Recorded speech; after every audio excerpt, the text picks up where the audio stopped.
Oi, gente, tudo bem com vocês? Programa Brasil Consciência no ar, trazendo mais informações exclusivas sobre o desenvolvimento de veículos lançadores, os chamados foguetes, dentro do Programa Espacial Brasileiro. Você que acompanha o BCC sabe que nós trouxemos com exclusividade na semana passada a informação de que o Ministério da Defesa aditou o contrato para a realização do VLM-1, acrescentando mais 154 milhões ao projeto e 13 anos de prazo para sua realização, o que coloca o VLM como candidato a voo no longínquo ano de 2040. Muito bem, no programa de hoje você terá mais informações sobre o tal VLM-1AT, Autonomia Tecnológica, o convênio fantasma em que todos acreditam, mas que ninguém nunca viu e não consegue apontar onde está.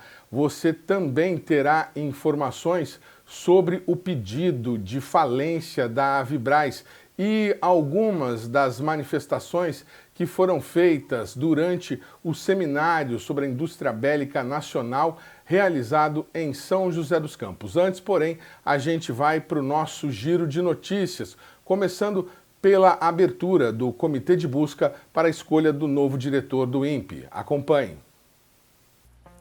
O Comitê de Buscas para a escolha do novo diretor do INPE já está recebendo candidaturas, conforme divulgado pelo Ministério de Ciência, Tecnologia e Inovação no Diário Oficial da União no último dia 23 de março. O comitê de busca que irá escolher o novo diretor ou diretora do INPE é formado por Luiz Manuel Rebelo Fernandes, do Ministério de Ciência e Tecnologia, pelo pesquisador Carlos Afonso Nobre, que é aposentado do INPE, João Paulo Ribeiro Capobianco, que é do Ministério de Meio Ambiente e Mudança do Clima, Luiz Bevilacqua, que é aposentado da Universidade Federal do Rio de Janeiro, e Júlio Chidara, que é da Associação das Indústrias Aeroespaciais do Brasil. Detalhe é que Luiz Manuel Rebelo preside a comissão. Conforme a divulgação feita pelo Ministério de Ciência e Tecnologia, podem se inscrever para o cargo quaisquer cidadãos com notório conhecimento e experiência profissional nas áreas de atuação do INPE, além de ser portador de diploma em nível de doutorado reconhecido pela CAPES ou revalidado no Brasil. O pesquisador deverá comprovar experiência gerencial e administrativa, incluindo atividades de relacionamento com organizações de fomento do governo e entidades da sociedade em geral, experiência internacional em programas e projetos de ciência, tecnologia e inovação, além de notoriedade junto à comunidade científica e tecnológica, entre outros atributos. A seleção para a escolha do novo diretor do INPE tem data até o dia 30 de abril para a inscrição. A partir de então, o processo tem trâmites burocráticos para a comprovação de experiência e da documentação apresentada até dia 23 de junho, quando estão previstas as apresentações orais dos candidatos à comunidade do INPE e outros interessados no processo. Depois das apresentações, o Comitê de Busca deverá elaborar uma lista tríplice que será entregue à ministra de Ciência e Tecnologia, Luciana Santos. Não há prazo para que a ministra apresente o nome escolhido. Enquanto isso, o INPE continuará sob direção do interino Antônio Miguel Monteiro. E o CEMADEM lançou na última semana uma pesquisa que vai avaliar a capacidade dos municípios de se prepararem para eventos extremos. O questionário online da pesquisa estará aberto para respostas das defesas civis municipais até o dia 1º de julho de 2025. Segundo o CEMADEM, o objetivo da pesquisa é fazer um diagnóstico para subsidiar políticas públicas de fortalecimento das capacidades organizacionais e municipais. O preenchimento de todas as questões da pesquisa leva cerca de 15 minutos. Governos municipais interessados em participar devem fazer cadastro no site indicado ou entrar em contato com a equipe do projeto pelo e-mail que está na tela. E por falar em Semadem, parece que finalmente será concluída a aquisição da primeira fase de novos pluviômetros que irão ampliar a rede de municípios monitorados pelo Instituto. O projeto, que foi anunciado pela ministra Luciana Santos em visita a São José dos Campos em março de 2023, estava aguardando a conclusão da licitação conduzida pela FUNCAT, a Fundação de Ciências, Aplicações e Tecnologias Espaciais, que dá apoio aos institutos da região e outras instituições espalhadas pelo país para licitações e aquisições. Esta é a terceira tentativa de realizar uma licitação para a aquisição dos equipamentos. Desta vez, a proposta da empresa Dual Base Tecnologia foi declarada vencedora ao custo de R$10 milhões. Ela venceu a Ativa Soluções, que ofereceu o pacote de produtos e serviços por R$14 milhões. O Semadem monitora atualmente 1.133 municípios e a ampliação pretende adicionar mais 800 cidades a esta rede, totalizando mais de 2.100 localidades monitoradas pelo Instituto. Essa aquisição inclui 636 plataformas que deverão ser usadas na primeira fase da expansão, com 210 novos municípios monitorados.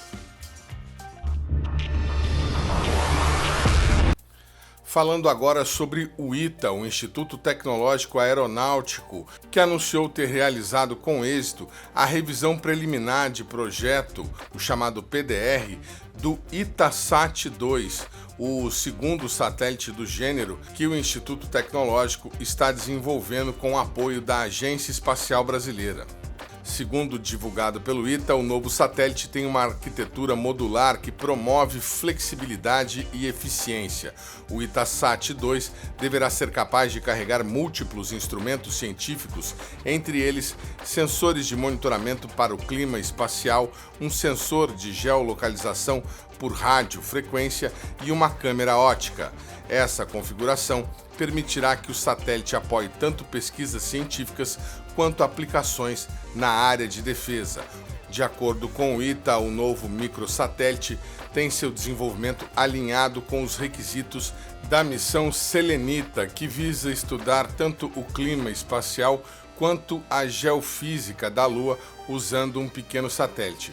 A missão Selenita faz parte da cooperação brasileira com a missão Artemis, que visa levar astronautas à Lua novamente, agora em 2026. Já o satélite brasileiro Selenita deverá ser lançado em 2028. A Agência Espacial Brasileira e a Embrapa realizaram na semana passada, em São José dos Campos, a segunda edição do workshop sobre agricultura espacial. O evento, realizado no Parque de Inovação Tecnológica, reuniu aproximadamente 60 pesquisadores da chamada Space Farm Brasil, a rede de pesquisa que está colaborando com o projeto Artemis para definir técnicas de plantio no espaço. Segundo divulgado pela Agência Espacial Brasileira, o evento focou na apresentação de resultados alcançados até o momento e nas perspectivas de novas pesquisas. Ainda falando da AEB, a agência abriu novas turmas para os cursos gratuitos relacionados à pesquisa e ciência espacial oferecidos gratuitamente pela internet. Entre os cursos estão de nanosatélites, foguetes, geopolítica aeroespacial, cientista cidadão e professor Globo. As aulas são assíncronas e realizadas por meio da plataforma AEB Escola Virtual. As inscrições podem ser feitas até o dia 30 de abril por qualquer pessoa. Após iniciar o curso, o estudante terá 2 meses para concluir as atividades e gerar o certificado. O programa Brasil Consciência vai para um rápido intervalo e, na sequência, a gente volta com a cobertura do seminário sobre indústria bélica nacional realizado em São José dos Campos no Sindicato dos Metalúrgicos e também com as informações sobre o pedido de falência da Avibraz. É um instante só, não sai daí.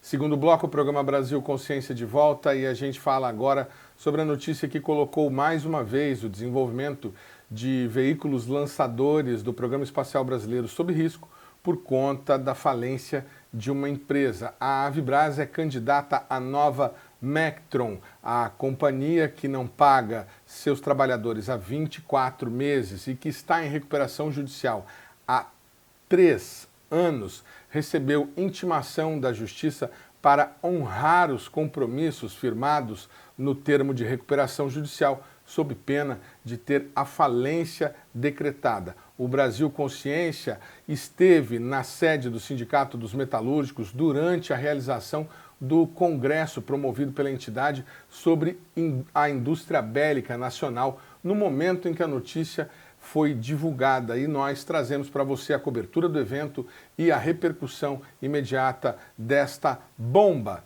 dentro do Programa Espacial Brasileiro. Veja.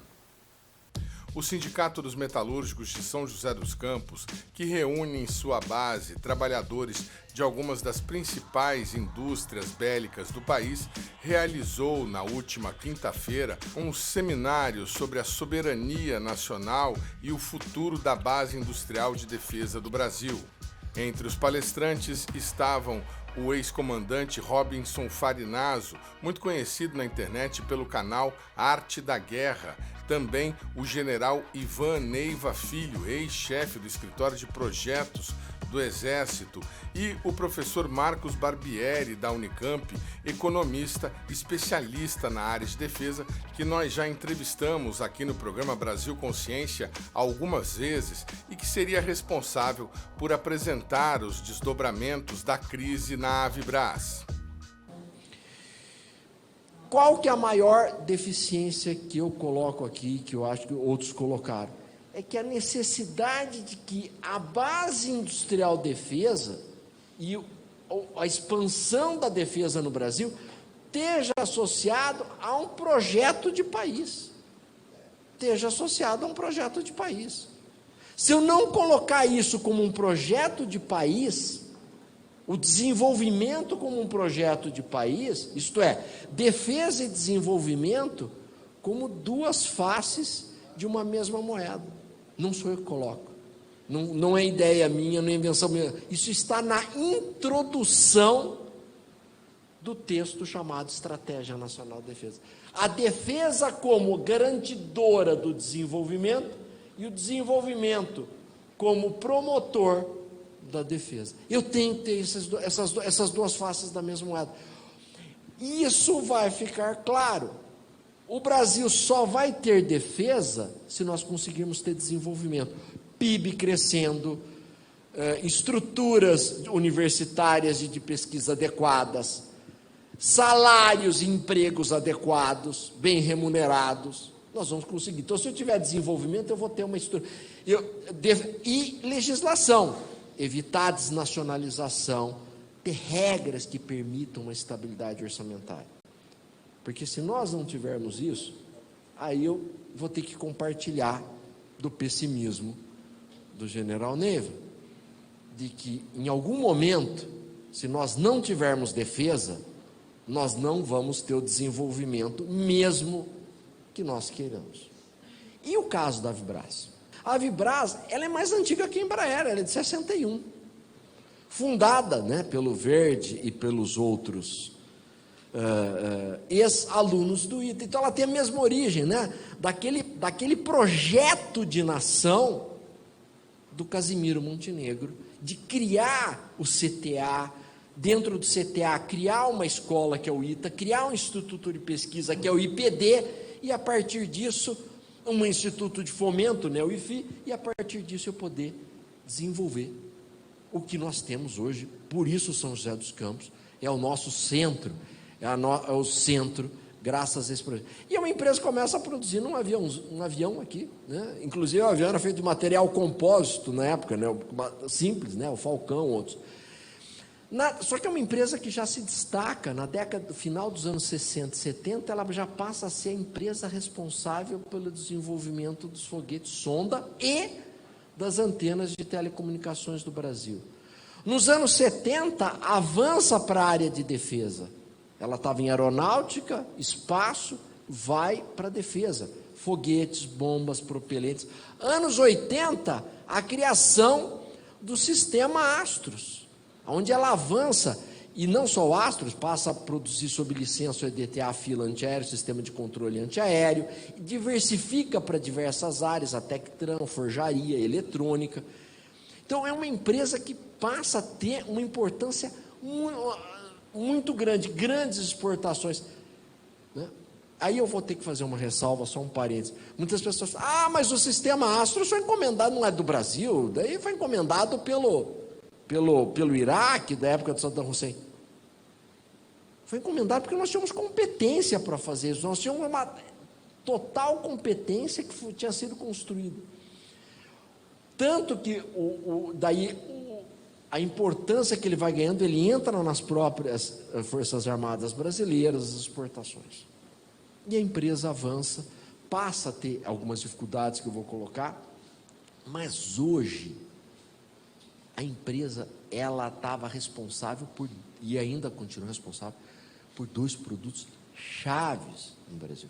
Um para o espaço, a empresa responsável pelo veículo produção do veículo lançador de satélite. Até recentemente, quando houve um outro edital da FINEP e outra empresa passou, outras 2 empresas passaram a entrar nessa área. Dadas já os problemas que ela tinha, ela não conseguiu manter isso daqui. E ela é a empresa responsável por um míssil de cruzeiro. Míssil de cruzeiro é um míssil que voa pelo menos, né, um míssil com uma precisão incrível e que voa pelo menos 300 quilômetros. Isso daqui é disputa, né? O sonho, né, do Zelensky, né, da Ucrânia, era ter um míssil de cruzeiro para poder fazer frente, né? E poder usar isso daqui frente aos russos, ou em qualquer outra área. E o Brasil, essa empresa que nós estamos discutindo aqui, é que está responsável, pelo menos essa parte está sendo transferida, mas é a responsável. Mas o que aconteceu com a Avibras? Aí eu vou tentar analisar um pouquinho a empresa, fazer uma análise, como é o meu trabalho, né, em economia, entender um pouco avanços e limitações dessa empresa. Quais avanços? Ao longo da história, ela conseguiu construir uma capacidade produtiva incrível. Instalações imensas, amplas, áreas de teste, bancadas de teste, laboratórios, toda uma estrutura que foi montada, e uma infraestrutura ampla e verticalizada. Se nós pegarmos as áreas que a Avibras tem só do ponto de vista de terreno aqui, imenso, né? Capacidade tecnológica. E a capacidade tecnológica não é algo que é o equipamento, tá? Principalmente na capacidade intrínseca dos funcionários, dos técnicos, dos engenheiros, dos administradores que a empresa tem. É um produto, ela consegue desenvolver produtos de excelência com grande inserção internacional. O sistema Astros, por exemplo, foi vendido para praticamente diversos países do mundo. Arábia Saudita, Malásia, Indonésia, etc. Então, uma empresa que tem inserção internacional. E não é só, ela é uma empresa estratégica de defesa no sentido da legislação, mas mais do que isso, eu estou falando, ela é uma empresa estratégica para a defesa nacional, como eu coloquei daqueles outros produtos que ela faz. Só que é uma empresa que, se nós pudermos analisar, ela mostra algumas deficiências estruturais na própria empresa, que não vem de hoje. Não se refere a isso daqui, se refere a alguns elementos.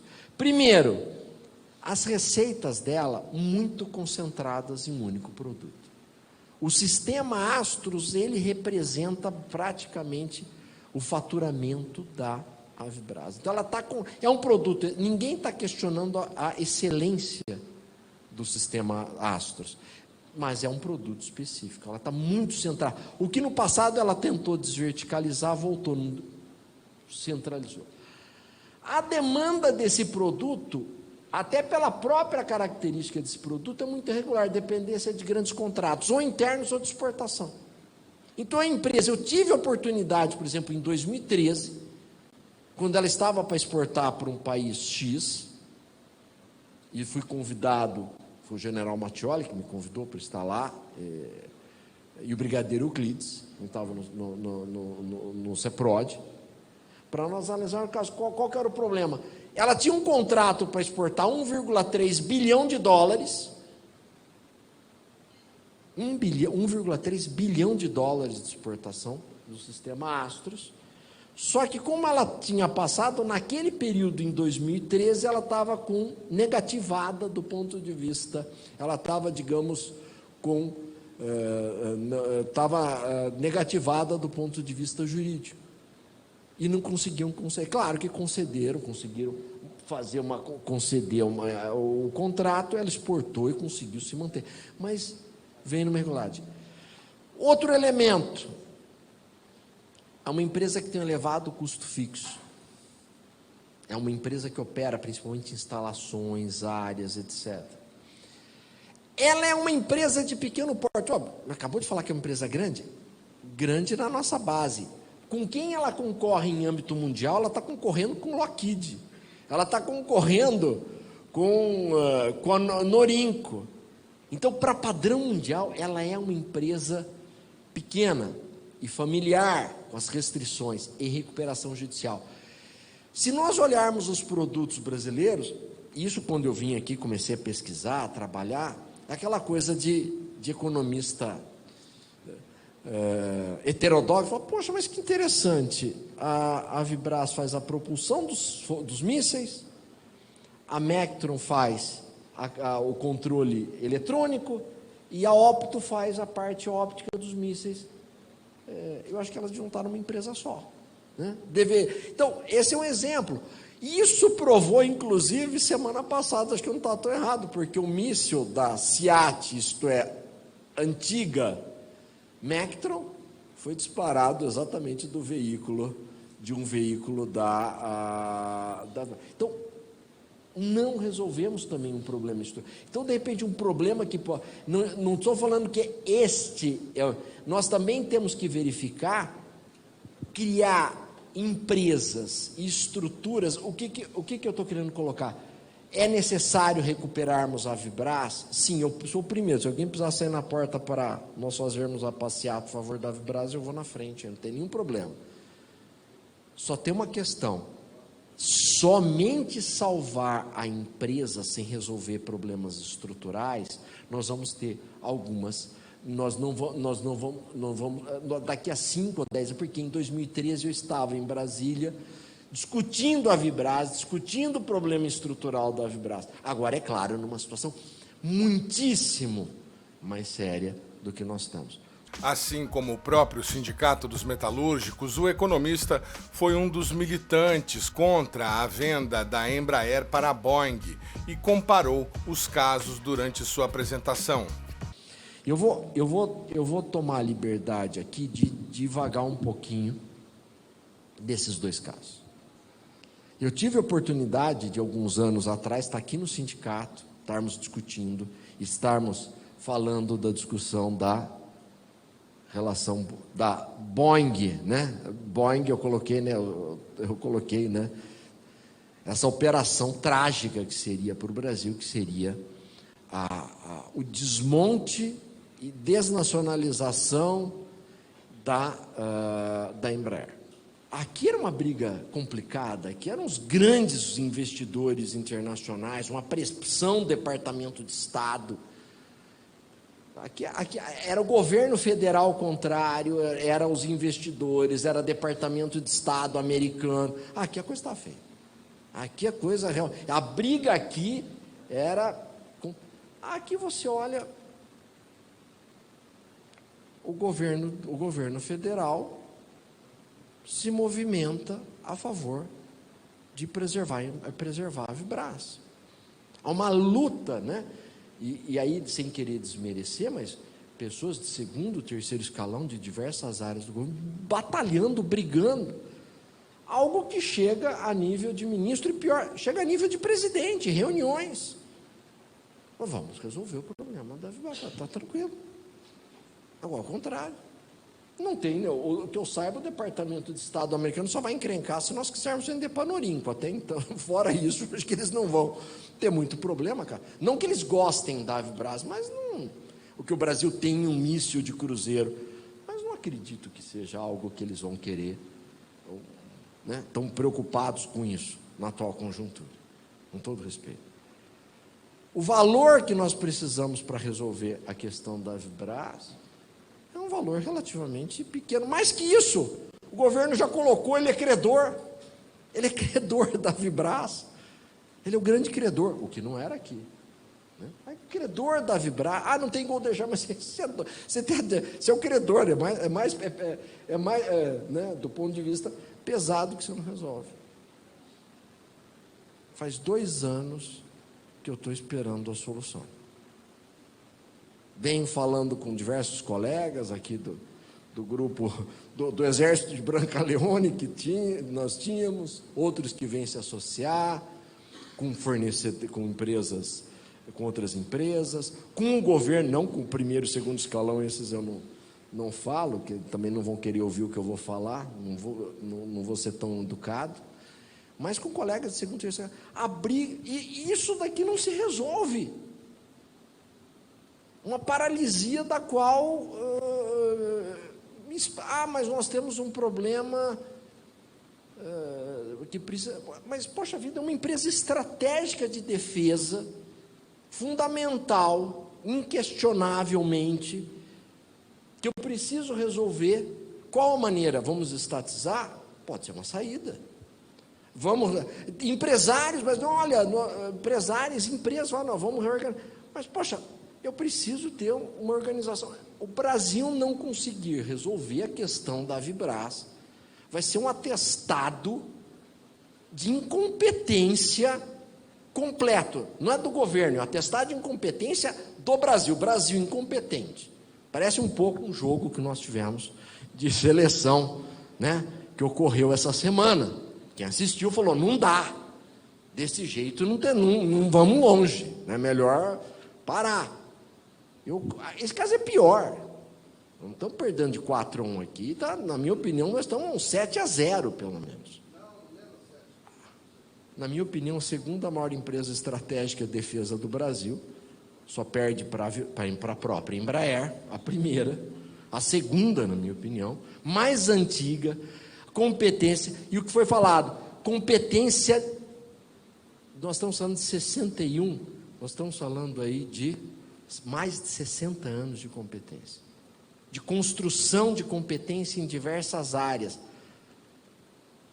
muito além das instalações, dos laboratórios, muito mais que isso, os funcionários, os engenheiros, os técnicos, os administradores que têm essa competência intrínseca, nós estamos perdendo.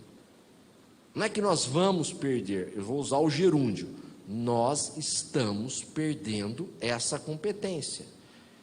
Eu tenho medo de chegarmos no ponto de não retorno, isto é, aonde, do ponto de vista da empresa, não tenha mais o que salvar.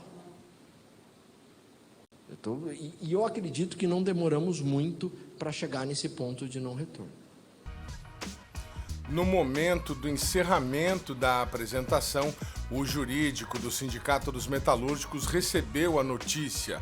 A União havia ingressado com uma representação exigindo que a Vibraz cumpra os compromissos estabelecidos no plano de recuperação judicial sob pena de reversão da ação em falência. De fato, o sindicato tem falado isso desde o começo para a gente alertar os trabalhadores que são aqueles que esperam receber os seus salários, que estão em atraso, os trabalhadores estão de greve, e o sindicato sempre falou desta possibilidade. Existe a situação da recuperação judicial, que tem outra Assembleia de Credores marcada para o dia 10 de abril, e nós ficamos surpresos aqui durante o seminário. Chega a informação que a União pede aí a falência da Avibraz, porque a Avibraz teve aí uma redução importante no valor de imposto devido e mesmo assim não pagou. Então, de fato, é uma situação muito complicada. A Avibraz, administrada pelo João Brasil, que é o seu sócio majoritário, que é o responsável pelo fato da empresa estar nessa condição, mas nós achamos que, nesse sentido, o governo federal ele precisa estatizar a Avibraz. É a principal indústria de defesa do país. Se não paga os impostos, se o BNDES e a FINEP são credores também da Avibraz, e nós temos essa situação desses 1.000 trabalhadores, mão de obra qualificada neste momento, sem receber salário, e pela importância que a empresa tem, nós achamos que o governo federal deve estatizar a Avibraz e colocá-la a serviço do povo brasileiro. O economista Marcos Barbieri afirmou ter sido surpreendido pela notícia. Ele pondera, porém, que pode se tratar de uma estratégia da União para tomar o controle da empresa. Essa é uma notícia que eu recebo agora, né?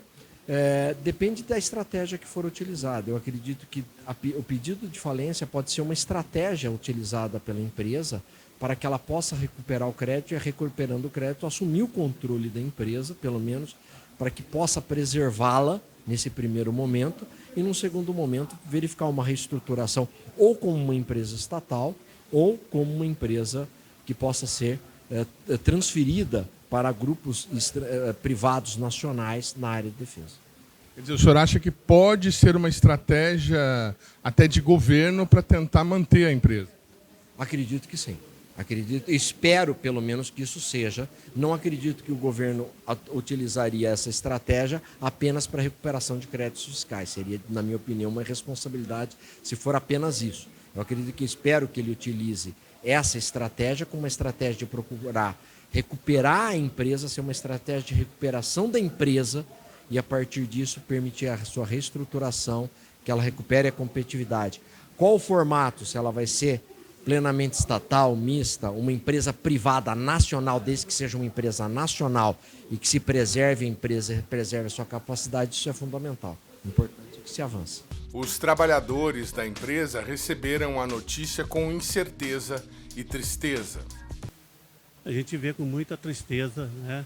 Uma empresa de um porte desse da Avibraz, que está aí no mercado, que há 4, 5 anos atrás tinha faturamento aí de 2, 3 bilhões por ano, por causa de uma má administração de um presidente irresponsável, que é o João Brasil, levou a empresa a essa situação que se encontra hoje.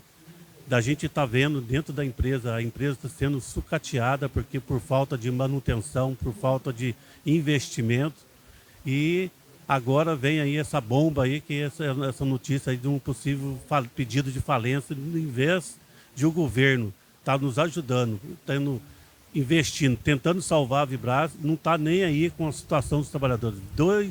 Dois anos sem receber salário, 24 meses sem salário, sem 13º, sem férias, sem convênio médico, e ninguém faz nada. O sindicato está fazendo a luta, procurando todos os deputados, senadores, presidente, vice-presidente, Ministério da Defesa, e ninguém se move para ajudar a Avibraz, para salvar a empresa. Hoje, quantos trabalhadores ainda estão ligados à Avibraz em greve, e como é que está a situação deles?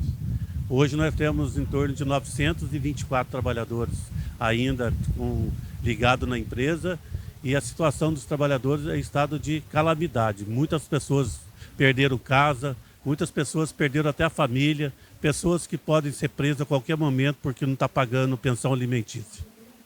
A Mectron, como muitos de vocês sabem, era a empresa responsável por fazer os sistemas eletrônicos do VLS, e foi a partir da falência da companhia que o cronograma do foguete, o terceiro protótipo que estava sendo construído, acabou abortado por obsolescência. O programa Brasil Consciência vai para um rápido intervalo e, na sequência, a gente volta com a fantástica história do convênio que não existe, mas em que todos acreditam. É um instante só, não sai daí.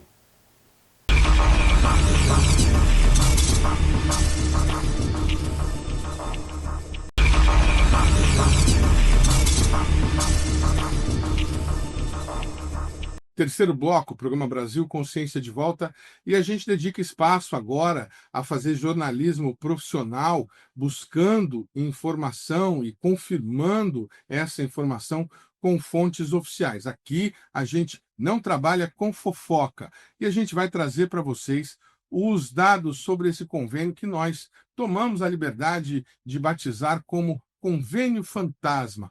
Todos acreditam na existência do tal VLM-1AT, mas ninguém é capaz de dizer onde ele está e como é possível viabilizá-lo. Veja as informações que nós apuramos até o momento. Você que acompanha o Brasil Consciência sabe que nós trouxemos com exclusividade na semana passada a informação sobre o aditamento assinado pelo Ministério da Defesa, que colocou mais 154 milhões e 13 anos de prazo para realizar o VLM-1. Acontece que semanas antes havia surgido na internet a história de um convênio entre o IAE e a FINEP no valor de 133 milhões para nacionalizar tecnologias do VLM que hoje estão sob responsabilidade de parceiros internacionais. No caso, o DLR alemão, que é responsável por uma série de subsistemas, conforme explica o coordenador do projeto VLM. Falando então um pouco sobre os principais sistemas do projeto VLM-1. Aqui tem um rápido esquema dos principais sistemas, os 11 principais sistemas, com a divisão de tarefas existente entre o IAE e o DLR. Lembrando da questão da parceria, foi feita uma divisão de tarefas, uma união de conhecimentos, de capacidades, ficando o DLR responsável pelas empenas e o sistema TVA, o adaptador interestágio do primeiro e segundo estágio, o adaptador do segundo para o terceiro estágio, um módulo de serviço com a eletrônica embarcada e a COIF. E o Brasil está responsável pelos motores, motor S50 no primeiro e no segundo estágio, o módulo dianteiro desses motores, que vai todo o sistema de separação, ignição do estágio, terminação de voo, o motor S44, que é o motor o estágio satelizador, o motor do terceiro estágio, e a carga útil compartilhada. Importante destacar que a infraestrutura de lançamentos do VLM também é responsabilidade brasileira. O nosso plano é lançar a partir do centro de lançamento de Alcântaras. Então, toda a infraestrutura de lançamento também é responsabilidade nossa. Acontece que esse tal programa VLM-1AT nunca teve uma apresentação formal por parte da Força Aérea Brasileira ou pela Agência Espacial Brasileira sobre seus objetivos e quais tecnologias, por exemplo, seriam nacionalizadas. Como nós já havíamos informado na semana passada, o registro mais antigo que encontramos dessa história aconteceu em uma reunião do Comitê Setorial do Fundo Nacional de Desenvolvimento Científico e Tecnológico, o FNDCT. A reunião aconteceu em agosto de 2024 e reuniu o presidente da comissão, Osório Coelho Guimarães Neto, que representa o Ministério de Ciência e Tecnologia, Eduardo Carvalho Nepomuceno Alencar, que representa o Centro de Altos Estudos em Comunicações Digitais e Inovações Tecnológicas, o SEAD, o Major Brigadeiro Davi Almeida, que representa o Ministério da Defesa, Jonas Maurício Lopes, que representa a Superintendência de Serviços Aeroportuários, o Brigadeiro do Ar Rogério Veríssimo, que representa a Agência Espacial Brasileira, Ricardo Galvão, que representa o Conselho Nacional de Desenvolvimento Científico e Tecnológico, CNPq, Jordan Paiva, que representa o Ministério das Comunicações, e Jadir Gonçalves, dono da empresa Fibra Forte de São José dos Campos, que representava a Associação das Indústrias Aeroespaciais do Brasil naquela oportunidade. Uma das primeiras manifestações registradas na ata daquela reunião foi a do representante da Agência Espacial Brasileira, o Brigadeiro Veríssimo, que discursou sobre o desenvolvimento de veículos lançadores no Brasil. Segundo a ata, o brigadeiro teria ressaltado a concorrência entre os projetos em desenvolvimento pela mesma infraestrutura de laboratórios e centros de lançamento, a maioria da qual está obsoleta, especialmente em relação a radares e telemetria. O brigadeiro mencionou também a necessidade de ações emergenciais e a busca por recursos por meio do Proinfa. Segundo ele, naquela oportunidade, a documentação já teria sido enviada ao MCTI, mas não teriam obtido resposta. O brigadeiro enfatizou a importância estratégica de revitalizar a infraestrutura existente, considerando a relevância das 3 iniciativas em andamento. São os 2 VLPPs e mais o Rato. Nós já havíamos mostrado na semana passada o registro do depoimento do Jadir Gonçalves, representante das indústrias, que destacou a questão da necessidade de investimentos da ordem de 25 a 30 milhões para a recuperação da usina Coronel Abner. Outra declaração que merece ser citada é a do brigadeiro Davi, que fala sobre a necessidade urgente de recuperação do Centro de Controle e Telemetria, que, segundo ele, estaria recorrendo a medidas paliativas como a encomenda de válvulas magnetron do exterior para manter a operação. O brigadeiro ressalta que o centro será essencial para viabilizar projetos como o do VLPP e do Rato. Mas a parte que nos interessa é a menção da proposta do VLMAT, que visaria a autonomia tecnológica e a recuperação da usina Coronel Abner. Segundo o discutido naquela reunião, o montante destinado ao VLMAT seria usado para modernizar a usina. A segunda vez que essa informação surgiu foi em outubro de 2024, quando o DCTA realizou reunião com empresas participantes do consórcio Rato e no comunicado, pela primeira vez, continha a sigla VLMAT, Autonomia Tecnológica, com uma frase atribuída ao ex-diretor do IAE, Brigadeiro Frederico Casarino. Um mês depois, em audiência pública na Câmara dos Deputados para a criação da ALADA, o conselheiro da FINEP, Ronaldo Carmona, afirmou que a subvenção de 133 milhões havia sido aprovada pela diretoria da FINEP. Finalmente, nessa área de lançadores, foi recém-aprovado na última segunda-feira pela diretoria da FINEP o chamado projeto VLMAT, que é o projeto do veículo lançador desenvolvido pelo Comando da Aeronáutica, no qual há agora um financiamento da ordem de 133 milhões de reais, visando exatamente nós nacionalizarmos partes do VLM, do veículo lançador de microsatélites, nos quais nós somos dependentes de estrangeiros, né? Então, esse projeto, financiado no âmbito do FNDCT, ele busca, com recursos do Programa de Promoção de Autonomia Tecnológica na área de defesa nacional, superar essa que é uma grande vulnerabilidade de nós dependemos de sistemas estrangeiros nos nossos veículos lançadores.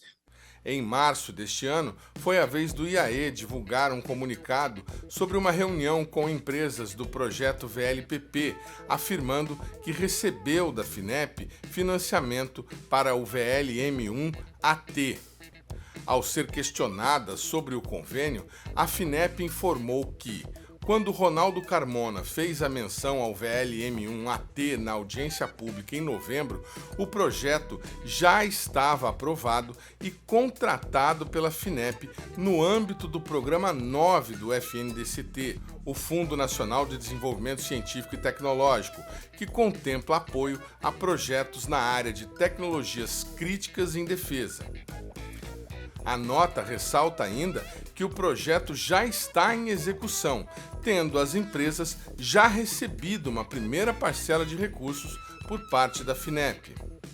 O Brasil Consciência insistiu com a assessoria de imprensa da FINEP sobre quais os projetos teriam sido contemplados dentro do Programa 9 para o VLMAT e não obtivemos qualquer resposta. A assessoria chegou a informar que iria marcar uma entrevista com o conselheiro Ronaldo Carmona para que ele nos explicasse a questão, mas a entrevista nunca foi agendada. Por iniciativa nossa, também acionamos o professor Ronaldo Carmona, que chegou a conversar conosco por WhatsApp e solicitar as perguntas. Depois que nós enviamos as perguntas que gostaríamos de fazer, o professor nunca mais nos respondeu. Nós também havíamos solicitado uma entrevista com o novo diretor do IAE, Jorge Marques de Campos Júnior, para que ele esclarecesse a situação, mas, segundo informações da assessoria de imprensa do Comando da Aeronáutica, não haveria disponibilidade para o atendimento. Diante da negativa, enviamos algumas perguntas à assessoria de imprensa do Comando da Aeronáutica e do IAE para tentar esclarecer a situação. Foram elas: dada a aprovação do projeto VLMAT, os problemas da UCA foram ou serão solucionados? Qual o montante do convênio será destinado para a reforma da UCA? Considerando a necessidade de investimento, o cronograma para o teste com o motor S50 para junho deste ano está mantido? Considerando a proposta de nacionalizar tecnologias, é possível detalhar quais seriam elas e qual o cronograma para desenvolvê-las? Por e-mail, a assessoria de imprensa do Comando da Aeronáutica respondeu que a Força Aérea Brasileira, por meio do Instituto de Aeronáutica e Espaço, esclarece que a adequação da usina Coronel Abner é uma das prioridades do projeto VLMAT e está prevista dentro de seu escopo. Em relação ao orçamento destinado à reforma da UCA, estima-se a necessidade de um investimento de aproximadamente 25 milhões, confirmando o que nós já havíamos trazido na semana passada por meio da ata da reunião do Conselho Setorial. Ainda segundo a assessoria de imprensa do Comando da Aeronáutica sobre o cronograma do segundo tiro em banco do motor S50, sua realização depende da retomada das atividades da Avibraz, empresa responsável pelo fornecimento dos motores S50 ao IAE. Nesse aspecto, cabe um esclarecimento. As informações que nós tínhamos até o ano passado davam conta de que a Avibraz já havia entregado um motor carregado para a usina Coronel Abner e que dependia da usina a continuidade do teste. Nós continuaremos investigando informações sobre a realização do teste, mas se o cronograma realmente depende da situação da Avibraz, é factível imaginar que o teste não irá acontecer mais uma vez. A nota da assessoria de imprensa do Comando da Aeronáutica acrescenta que, quanto à nacionalização de tecnologias, vale destacar que o prazo de execução do projeto é de 36 meses, conforme teria sido estabelecido pela financiadora de estudos e projetos, a FINEP. O desenvolvimento do VLM-1AT tem como objetivo fortalecer a autonomia tecnológica do país em sistemas eletrônicos embarcados, controle de navegação, atitude e posicionamento, além de processos de carregamento do motor S50. O programa Brasil Consciência de hoje vai ficando por aqui. Você que quiser conferir os demais conteúdos produzidos pelo SINDCT, como por exemplo o SINDCT na Cultura, deve acessar as nossas páginas disponíveis nas redes sociais ou no próprio canal da TVT. Dúvidas, críticas, sugestões e reclamações, nosso e-mail é sempre o caminho para você puxar a nossa orelha. A gente volta na semana que vem com mais informações sobre o programa VLM-1 e essa tal autonomia tecnológica. Até a semana que vem, gente. Tchau.